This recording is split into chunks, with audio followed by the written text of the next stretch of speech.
G'day guys, welcome to the Getting Stoked podcast. Brought to you by the YCA and the Ocean Cruises podcast. Is your story worth being told? I happen to think it is. A podcast that highlights YCA members around the globe. Your individual story. Every month you can tune in to hear the latest about what is going on with the YCA and hear stories about your people, the young cruisers. No matter the mission, the journey, the miles traveled, social media following, we want to highlight each young cruiser's special story that they have to tell. So sit back, relax, grab a beer wherever you are in the world, and enjoy. Cheers. As onboard connectivity changes, Sea People is unlocking your phone to its full potential. We are all Sea People, and we all belong in one place, connecting, sharing, supporting, and communicating. Join your community on Sea People, because tech should make this beautiful life better, not distract from it. The guest on this episode of the YCA's Getting Stoked podcast is sailing legend and award-winning author Lynn Pardey. Lynn, with her late husband Larry, were amongst the first cruisers to really bring international eyes onto the lifestyle of cruising the oceans. Lynn has been an inspiration to thousands of sailors, having authored award-winning books, featured in documentaries, taking part in speaking engagements, and being a long-time advocate for life on the water. At the 2024 International Cruisers Awards, Lynn won the Lifetime Achievement Award. Lynn is a big supporter of the YCA and the work the team has done to bring more cruisers together and build a stronger community on the water. The cabins for the 2025 Odyssey Sailing Festival BVI are now available for sale for the week starting 1st of April. The Odyssey Sailing Festival is a week-long party on a fleet of incredible catamarans with a group of legendary skippers at the helm. We do regattas, beach parties, raft-ups, and basically experience everything that cruising life has to offer. This is the third festival we've done and the second time we're going to be hosting it in the BVI with Navigare. And for the Odyssey 2025 Sailing Festival, the skippers are Dan and Kika, Keanu Elzame, Dustin Reynolds, Glenn Shepherd, Lauren Landers, Erica and Warren, Raf and Sash, Eric the Viking, Holly Martin, Ian and Breeny, and Laura Decker. If you'd like to book a cabin or a berth, visit theoceancruisers.com/odyssey for more information, or email me, andy@theoceancruisers.com, directly to book. Hopefully see you there. And now to the podcast with Lynn Pardey. Last time we spoke, it was like, I think it was about a year and a half ago, and you were just in the process of getting your boat ready, like you were refitting it. There was quite a bit of work that you were doing to the interior. What was that season like for you? Because you cast off the line shortly after that. You left for a while. Yeah, well, we had a wonderful voyage up to New Caledonia. Yeah.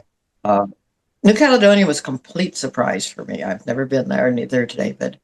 I knew I would get fine French pâté, which I do enjoy, but I didn't realize how wild the place is. You know, there's magnificent hidden areas. And the lagoon is huge, and so few boats. Nice. Yeah, we rarely saw another yacht of any sort, foreign or local, when we were 10 miles away from Noumea. But the best thing was due to David's loving tramping and friends, etc., we were introduced to a local Canuck lady who loved walking. And from then on, wherever we pulled in, she had called ahead and told friends, "There's this bright red boat, watch for it." Nice. So we met, that was really nice. So we ended up in about 150 miles northwest of Noumea. There's a town called Kumak, and we partied hard. We ate wonderful French food. And so that part of it was wonderful, but we tried to renew our visa after 3 months, and there is just no way. If you want to stay in New Caledonia for more than 90 days, you must apply for a real visa before you go there.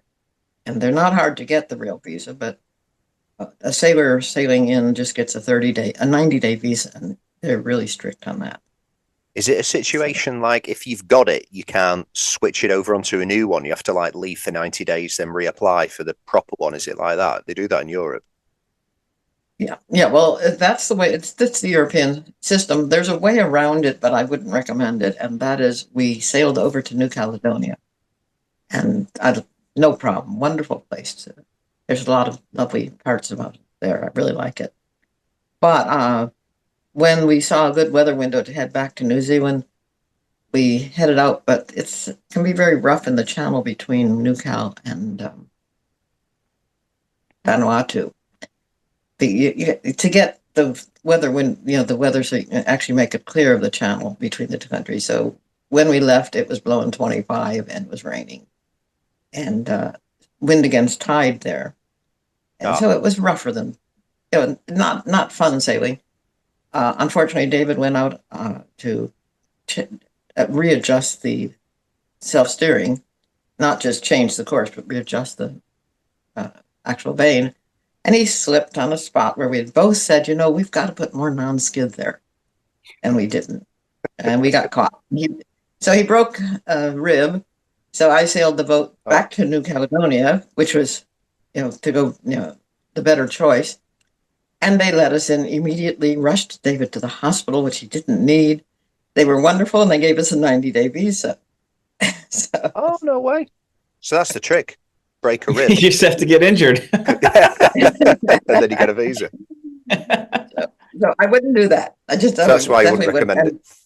Yes, I definitely wouldn't. But no, so that was we had a really good 6 months away on the boat, and then and during that time I spent part of 4 or 5 days a week working on finishing my book, and so it was nice because it was that combination of really enjoyable work and wonderful sailing and interesting people. So with the new book, how do you work with a publisher? Do you publish it yourself? How do you distribute that to people? I mean, you just came off kind of a book launch and book tour, I guess, of the States a little bit. Then how do you then go from there to getting it onto shelves or direct order? How does that work? Well, my first 7 books were published by a very prestigious publishing house in New York, and at a certain point, they decided not to publish nautical books, and that meant I had to make a serious decision. But they recommended that they show me how to self-publish, and so I had this wonderful assistance in learning how to self-publish books, and we found it fun. Larry and I both found it interesting and fun, but it's a lot of work. And so I do self-publish, but I had already set up, with their help, having an excellent editor, a copy editor. So I knew the routine. That part was interesting, and boy, if you've got a good editor, you've got to listen to her or him. But then getting it out to the public is the hard part, because you have to brag about yourself. You have to say how wonderful, and it's kind of awkward. It's it's not the most comfortable thing for me. And but I also hired someone to help me with media, because once again, I like posting about things I'm doing if they're really interesting, but to say go and buy my book, it's awkward. You want other people to say that, yes, but Is this what Marissa helps you with? And that's Marissa Neely. She's a treat. She's always saying, "Come on, Lynn, be a bit bolder." and I say, "I don't like being pushy." She says, "It's not being pushy. It's in letting people know what's happening." Yeah, true. But she's been helpful. But how do you get it out there? The magazines still are really important. And because I've written for various magazines, a lot, Sail Magazine, Wendy Clark, the editor of Sail Magazine, said, let us use one of your chapters or 2 of your chapters as excerpts. At first, this worried me, the idea of letting people read, 8 or 10% of the book before it's even published. I said, but then they won't need to read the rest of the book. She says, no, that hooks them, and then they'll want the rest of the book. So that's a part of the game. And then just letting people know it exists in any way you can, and asking magazines to review it. So the big problem with this all is, of course, there's cost involved to do a book well and deciding how many to print. And I also have someone who does what we call fulfillment. And this is a small publisher who said, look, I like your books. They match, they go along well with mine. So why don't we let me do the taking, shipping, and he helps with publicity. Because 2,600 books weighs about 11 tons or something like that. I forgot the exact figures. A case of books is 41 pounds, and they need to be stored somewhere. So it's it's not an easy thing, but once you figure it out, it's a simple routine. And then you hope that the $18,000 you've invested in print, in editors, in book designer. I've got a wonderful book designer who's a friend and a sailor here, and he's helped me with 7 of my books. So it's amazing because, as you know, with the internet, you can do all of this without even being in the same country as the person who's helping you. That's why it works for me, because I can keep sailing and doing other things. Yeah, nice. I enjoy it. Has that changed? I mean, is it harder now to make a living off of writing 300-page novels? Is it harder now than it was 25, 35 years ago, or is it still kind of the same? If you got the time and energy to put in it, you can do it and fund your cruising with it? Or how much have you seen that change over the years as an author? I would say it was, if you were fortunate, when I was first writing, there was a book, something called the Dolphin Book Club. And if they liked a book before it was published, they did a huge amount of the advertising, and they bought a large number right from the beginning. But whether it would have been easy to do that as a self-publisher back then, we don't know. But of course, once I was a known entity, they were great, but they closed on about 10 years ago. So there's a lot of people writing books. I don't know if there's the same percentage reading them. You never know that. Electronic books are about 60% of the what sells from my books. But there's a lot of competition from, of course, the YouTube channel. So people still like a long read. That's the one thing I've learned. Yeah. And but getting to all of the different sailors is harder now than it was when I started, because when I started, there was 4 yachting magazines, sailing magazines, and they reached every sailor there was because they didn't have any other source of sailing, their sailing fix. Yeah. And so if you were with one of the major magazines, you had a big audience already.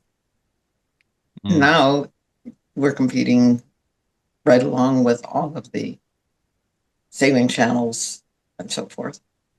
And I don't think it's as easy. It's easier to get into it. It's harder to make as much money. I'm addicted to writing, so I'd probably do it whether I'm, as long as it breaks even, I don't care. I'm doing it because I love writing. And I feel I have a lot to tell people, a lot to share. Yeah. And I especially feel I have a lot to share for younger people at the same time, because there's the same reason that I started writing exists today. And that is that everybody is trying to sell people so much more than they need. And everybody's telling people they have to be rich to go sailing. And they have to have so much on their boat. What actually started me writing was I got mad at an article that said that the perfect cruising boat is 57 feet long. And then the next sentence is what got me. And then he said, same was Arthur Weiser. And he said, of course, there have been a few Spartan souls known to go cruising in boats as small as 30 feet. And Well, we were on a 24-footer. Yeah, exactly. Yeah. 2 years into a wonderful cruise and doing it on what this Arthur Weiser guy would have said was a shoestring. Well, we were living well.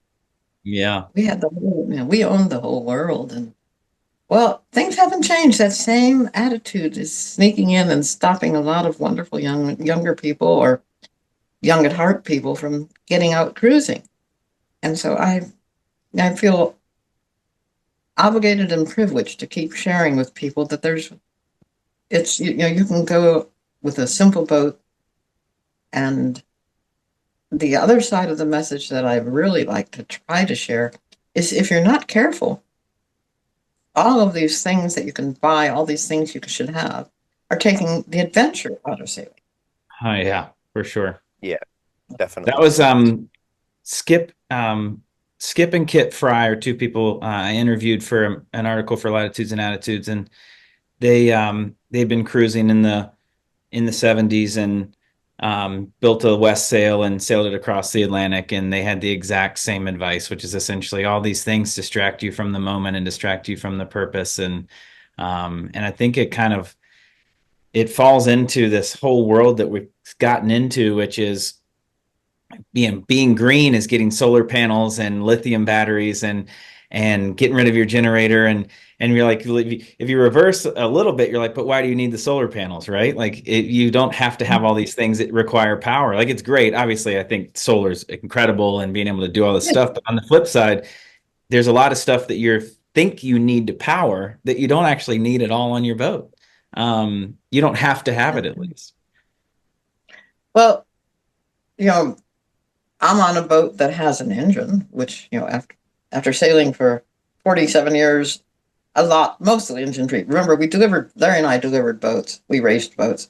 So I know how to start an engine. But now I'm on a boat complete with an engine. And when I look at it, it's super simple by today's standards, but it still has a chart plotter, radar, and an engine, and a water pump that's backed up by foot pumps. But I go to the boat show, and it's scary, all the things that could be added. Yeah. And a lot of extra stuff to break. Yeah, and very few of them are about sailing the boat. It's all about making you more comfortable. And I've got this little saying, I say, safety and comfort do not equal freedom and adventure. Yeah, that's great.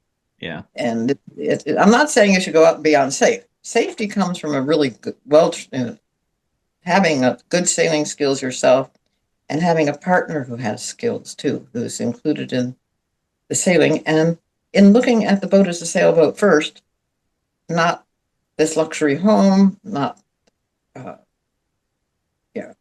basically keeping it that basic sailboat. That's where safety comes, is you and that boat being a good, simple sailing boat.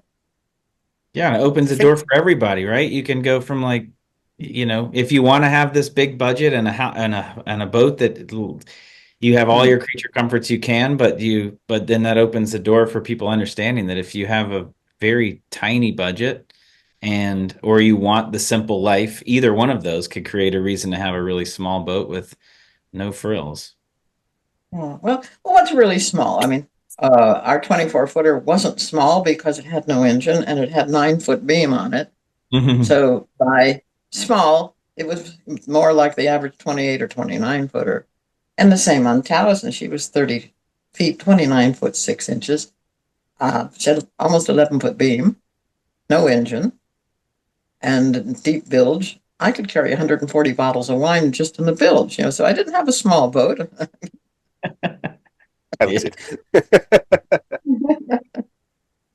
So that's why I love the writing. I still like sharing that sort of, trying to show that sort of information, but also share the sailing adventure.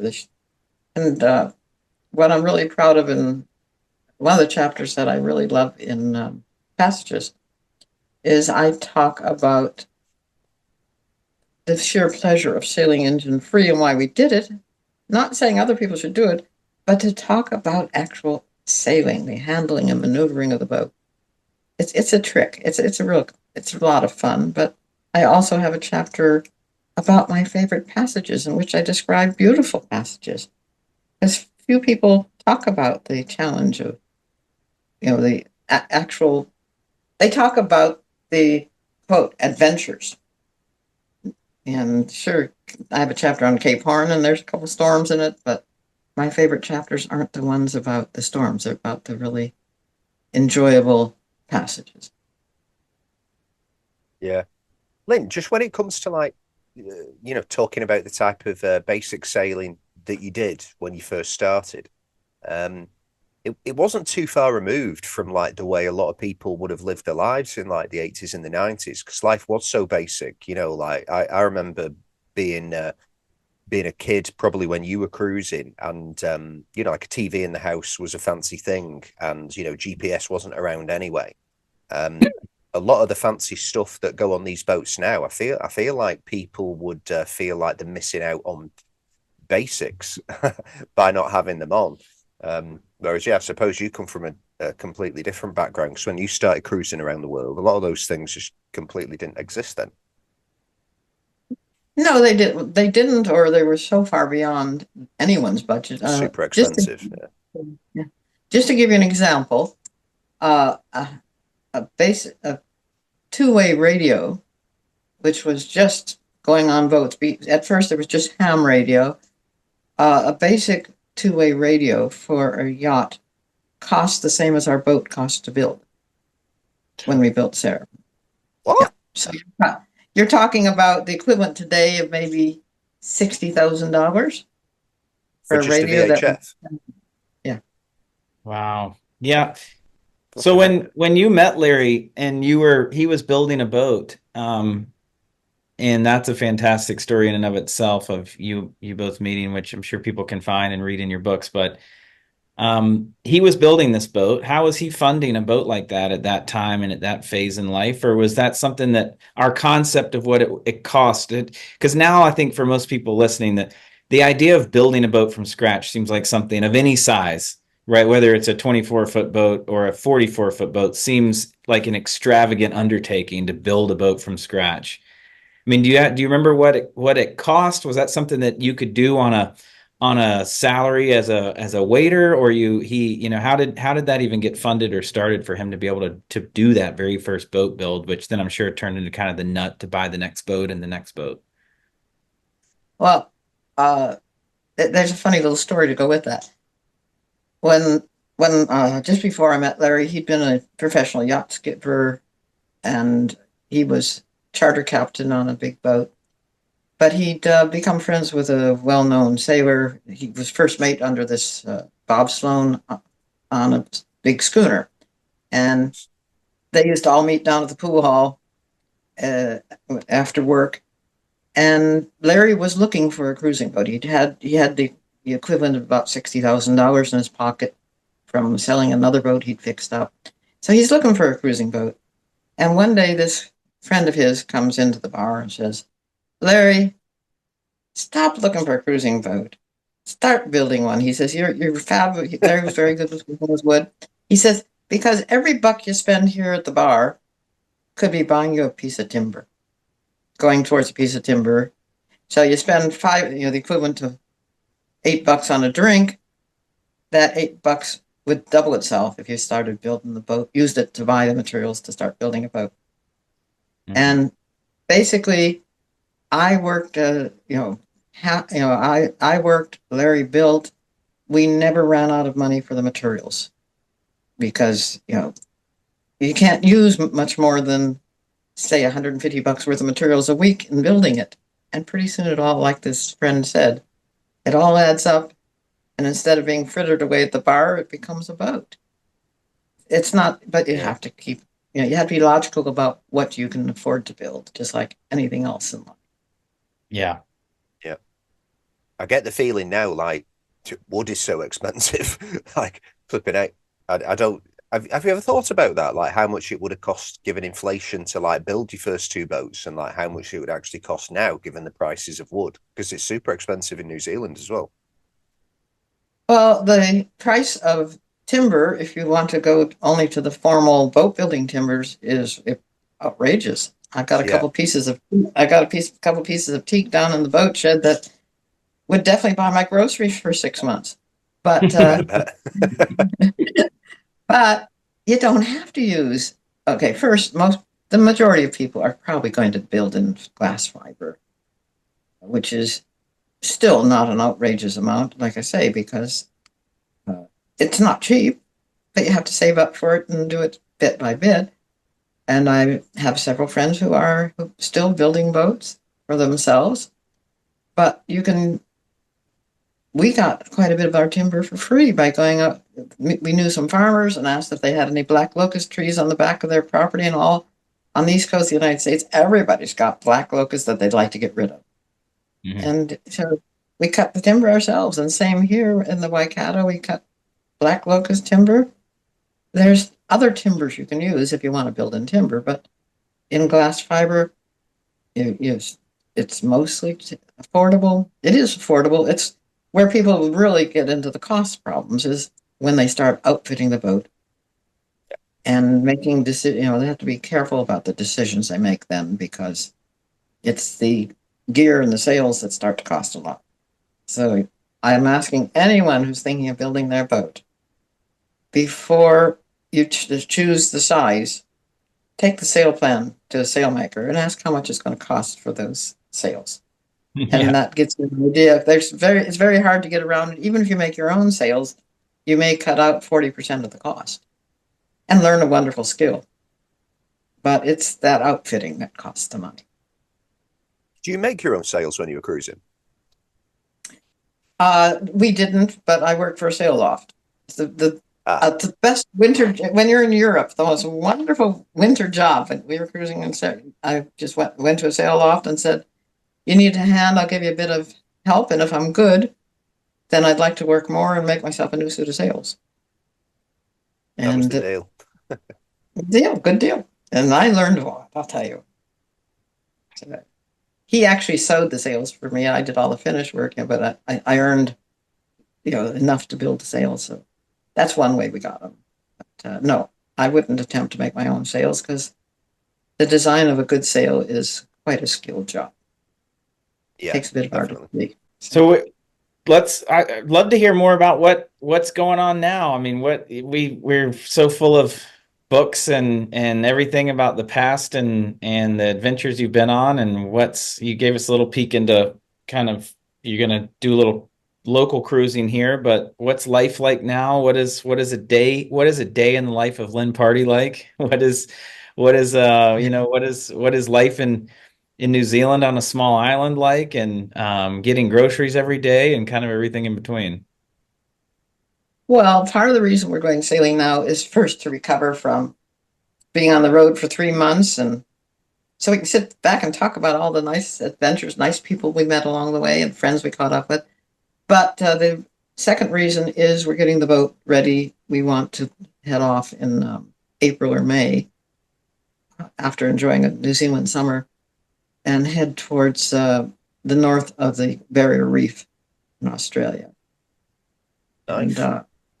And while we're there, we have a friend who has a what they call a property or station at the far side of Australia. So the decision will be, do we sail all the way across, over the top and over to the Darwin area, or do we take a land trip and tent and enjoy exploring? David's from Australia. He'd love to show me the middle of Australia. So that's the plan, is start making the work list while we're out cruising for the next couple of weeks, just what we want to do. But in 3 weeks, I've got 35 people coming for Thanksgiving dinner. Oh, wow. Oh, you do the New Zealand does there, not celebrate. But New Zealand doesn't celebrate. But they're over half of them are cruisers who have ended up settling in New Zealand and missed their turkey. And I've got a lovely couple coming who've just sailed in from the U.S. It's their third circumnavigation. And they've had Thanksgiving dinner here twice before, and there are other times when we all ended up here at the same time. Wow, cool. But it is fun living on an island where I come home from the mainland, I put my wallet away, my handbag, and don't think about any money or spending for a week or two until I head back to the mainland. But I have a little speedboat that David and I use to get to the mainland, but it's just kind of fun to jump in a speedboat and head across to the mainland. But coming back last night was awfully wet. It does have a canopy, and it's a 15-footer, and it was blowing about 25, but it's following wind, and it's wetter on a following wind than it is on a headwind. So, but life's darn good, and I'm trying not to write another book, trying to avoid. Is there a public dock on the mainland side when you walk us through your Thanksgiving dinner. When you got to get a turkey. So number one, where and how do you find a turkey? And is that common? I've got to actually buy 2 turkeys, and they're already ordered. They come from the South Island, excuse me, of New Zealand, because they have free-range turkeys that are excellent. Turkey never used to be a New Zealand thing, so I really had trouble getting them at first. Now they're becoming a bit more popular for Christmas, so it's a little easier. But so my tip, when we get back from this trip, I have to pack up my little boat with shopping bags, and the garbage has to go with me, because there's no garbage dump. Our island has no roads, and people live scattered across a 5-mile long island. There's 73 wharfs, and I have a wharf right in front of my house, so it's easy for me. I don't have to climb over a hill to get to a wharf. Mm-hmm. But you climb into the dinghy, remembering if it's extreme lows that you've moved the speedboat out to the end of the wharf, because she'll be aground otherwise. But they head off, and at the other side, go up a river, and there's a marina where we islanders have special price. We have to pay about $8 to leave the boat there for the day, but that's just fine with me. And then I walk a half mile to where my car is parked, and drive about 6 miles to a very nice little town of 5,000, but very good supermarkets, 3 of them. And then you have to repeat going back the other way. You have to cart everything down to the speedboat, load the speedboat, come back across, then put the cart away, then take the car and put it away, and head back over here. And if it's high tide, I can bring my little speedboat right up to within 8 feet of the basement of the house, the down where the refrigerator is. So it's and then you have to take the boat and put it back out at the end of the jetty, because the water disappears from in front of the house at low tide. Mm-hmm. But so it's about 200 yards from the front door of the house to the boat, and there's a marina berth on the opposite side, and that's where Sahula sits in a proper marina berth. So it's really lovely. And then just out from the wharf, I have a mooring, and on it is probably my favorite boat, and that's little Felicity, and she's called a Bullseye, and she's a little American boat designed by Nat. And so she's out there just waggling her mast at me, saying, "Come on, let's go sailing for an hour." And do you ever take the sailboat? Do you ever take the Herreshoff across to do groceries and stuff like that if the wind is just right, or is that a little bit too much of a trip? I couldn't bring the groceries. Couldn't guarantee I could get the groceries back dry, because remember, she's mostly an open boat.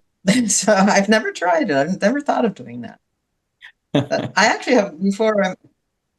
When I was single, when Larry had gone, and before I met David, I did occasionally camp in her. You just put a blow-up mattress on the floor. So, go and visit people on the other end of the island and anchor in front of their house, and just bed down on the boat for the night. Me and Logan were talking about you before and what your life's like now. And I said to Logan, I was like, yeah, she lives on land, but she's basically still a cruiser because you live like literally on the dock, and all your life activities require you to be on a boat. So I think you've taken the easiest route to becoming a land-based mammal for however long you are. Yes, I don't know. You know, in other circumstances, I probably would be living on a boat in some nice river somewhere. I feel very fortunate. I, you know, Larry and I were lucky to find a place like this that we could afford. It was a wreck when we got it. That's why we could afford it. But without Larry's building skills and my ability to search out the materials we needed, we would never have a place like this. I feel like the richest kid alive, and I definitely don't earn the kind of money that would support this kind of lifestyle if we hadn't built it. Yeah. It's kind of an interesting, like, I think a lot of cruisers, you have access to seeing the most beautiful places in the world. And, some people continue to cruise because they truly, truly love it. Some people continue to cruise because the leap to shore would be too big of a change. Some people just face an expense that seems unimaginable to make that move ashore. So, I mean, at the time, was it a massive stretch, or was it kind of a no-brainer to buy that property? I mean, do people that kind of want to make that kind of move, do they just need to keep searching and looking longer, or is it always going to feel like a stretch and feel like something that, is financially a little bit out of reach when you try to, you identify that place you want to be for the rest of your life?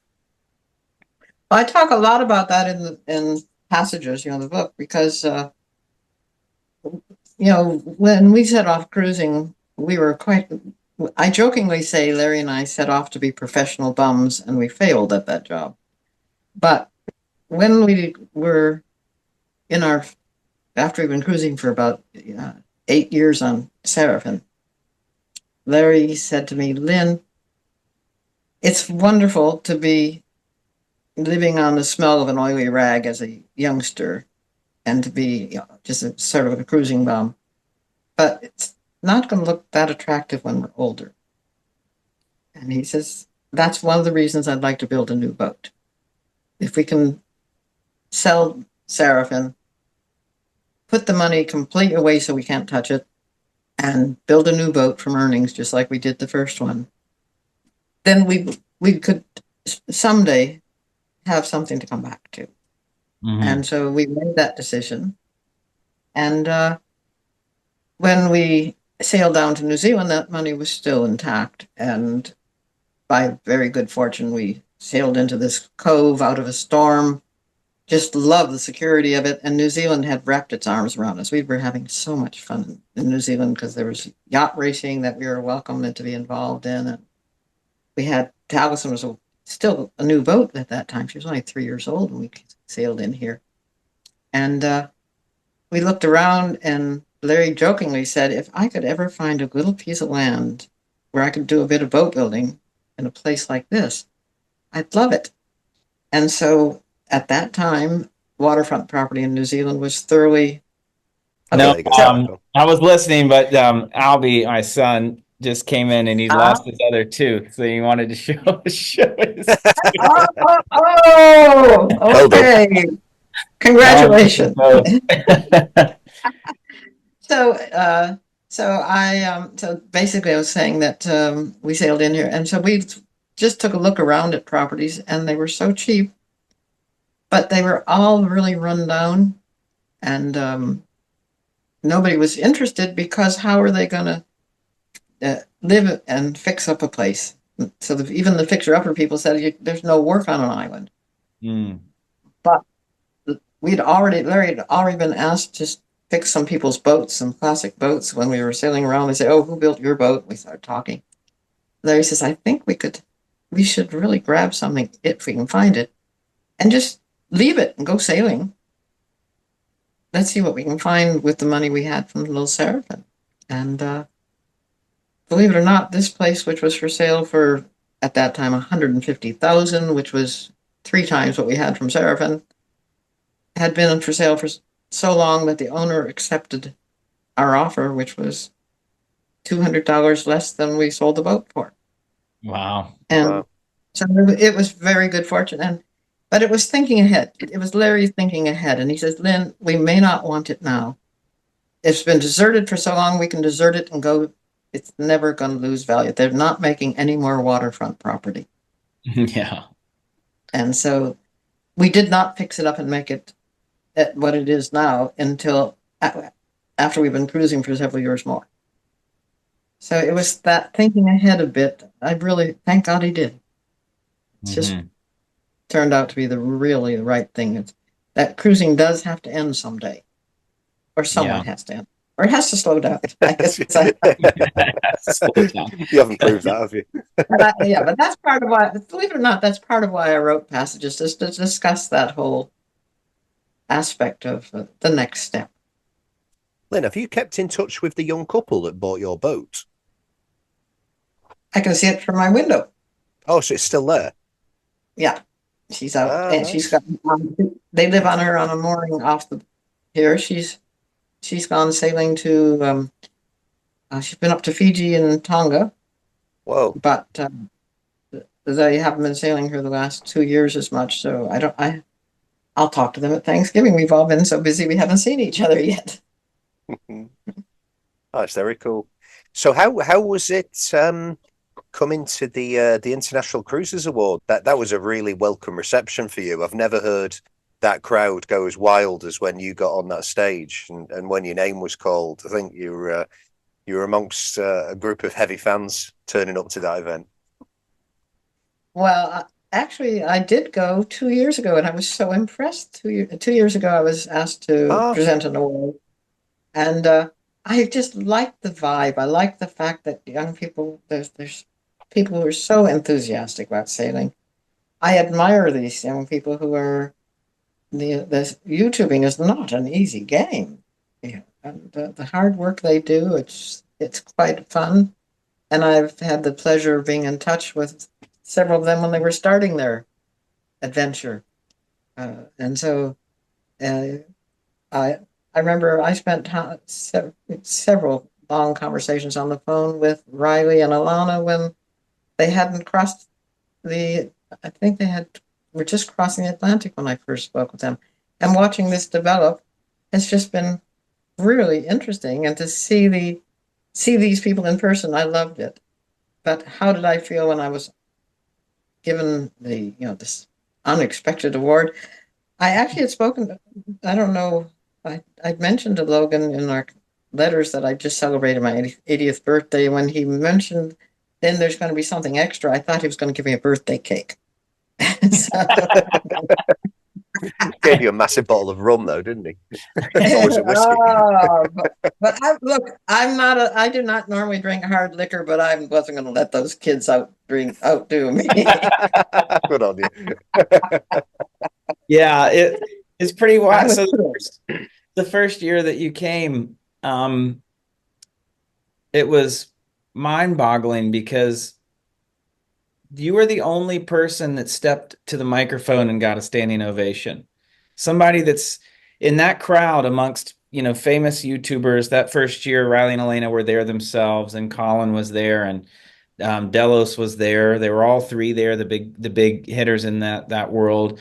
Some other extremely well-known people presenting categories, and I think it was a good eye-opener for a lot of people that have gotten into cruising in the digital age. Some of them obviously know who you are, and many of them have read your stuff, but then some that don't understand the importance of long form writing and what they can learn from that. And I think their eyes were opened at that moment that, the impact that you've had on cruising and all cruisers, even really young cruisers that get written off as, oh, they just sit around and scroll TikTok all the time. Well, that audience was young cruisers for the most part. And they went crazy. And then the same happened this year. I think, I don't know, Andy, I can't remember. I don't think other than the engagement that happened, I don't think there was I don't think there was any other, applause and standing ovation quite like that. And we wanted to do that award 2 years ago, and it didn't fit into the production. And this year, it was clear that we wanted to do, kind of begin. International Cruises Awards should have this big moment of a Lifetime Achievement Award. And there was, I think, a grand total of 5 minutes discussion with the whole team of who should win that, because it was unanimous right from the start. So it was awesome to have you there. I'm glad you were there. It was way more fun with you there in person. And I definitely look forward to getting your input now. Now you're kind of roped in for helping decide who to give to next year. So Okay, well, I'll put on my thinking cap on that. It was absolutely, like I say, unexpected, mind bending. And I hope that my storytelling encourages other people, not just the long form, but to look at the whole idea of a good story. Because I will say one thing that's interesting. When I look at the YouTube channels that really hold people's interest, it's because they remember to be storytellers. And it's a YouTube channel. They're competing with a lot of people, but to hold on to their viewers, they have to keep a storyline going. And I love writing. I've done some video work. We have several videos that we made before YouTubing was the thing. They're online, and it's something that people really enjoy. But the written word people remember, and I find it interesting. My book, Storm Tactics Handbook, which I think is the most important book we've actually written, still sells more print copies than digital copies because it has checklists, and you can't put checklists on a digital copy that people can use. So it's out there still, but I feel very privileged to have lived the life I've led. It's been a magic life, and I feel excited when I see young cruisers out there enjoying. The YouTubing is just continuing a type of storytelling that's different. I just hope that lots of people do more than sit in front of that YouTube. I hope they get out sailing, because sailing is good for your health. It really is. Yeah, that's exactly it. Hopefully people can make the leap and figure out how to go from a fan of a sailing channel to a sailor doing it themselves. That's right. Yeah. And, you guys are doing a great job at creating some kind of community around this whole YouTubing. I was just thinking the other day, I've been a member of something called the Cruising Club, it's Seven Seas Cruising Association. I've been a member of the Ocean Cruising Club. In both of them were created originally to help cruisers keep in touch with each other. Mm-hmm. And, to have a place where they all sent their newsletter in. It was printed in one volume, and they kept touch with friends they hadn't seen for a long time. Well, now you're creating this Sea People. I think it's all part of the Young Cruisers Association, and it's creating the modern idea of the Ocean Cruising Club. It's That's fun the to goal. keep.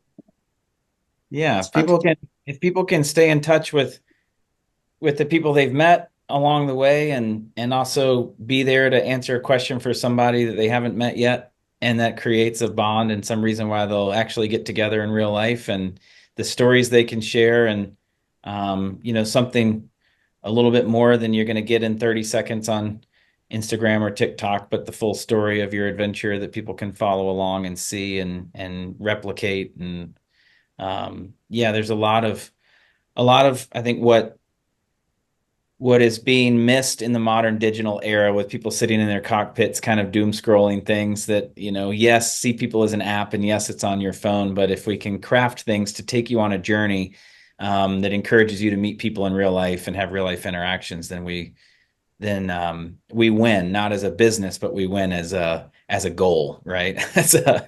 as a mission. Yeah. We need to make sure that you've got that app and you're putting your passages on when you head up to Australia. Well, that's probably a good place to end, actually. What is the easiest way for people to get your new book? Can they go on your website, or should they go to like an online store? What's the best way? Well, there are many ways of buying it. I actually make the best royalty if they go to my website, which is partytime.blogspot.com. You can just look up Lynn Pardey and it comes up usually first on the Google search. Nice. But Lynn is spelled Lin. Or you can go to Amazon. You can go to every online bookstore now has it available, and Barnes and Nobles has it in their bookstores. So it's nice. It's that's really called available. Passages. But it's also available as an ebook. But you have to put in my name and Passages, or put the whole title, which is Passages, Cape Horn and Beyond. Brilliant. I'm about halfway through it. It's so good. And there's like little bits I've kind of read twice to my wife Caroline because they resonate, and also I think obviously inspire, but especially if you've even been cruising. We're shoreside now after many years of cruising and kind of feel a little bit removed, and it kind of draws us back into that. So I think it's a good read whether you're thinking about getting underway or you've been underway and you just want to kind of relive your own memories and moments. There's a lot of parallels that can be drawn in your writing. So it's so good. Definitely go grab this.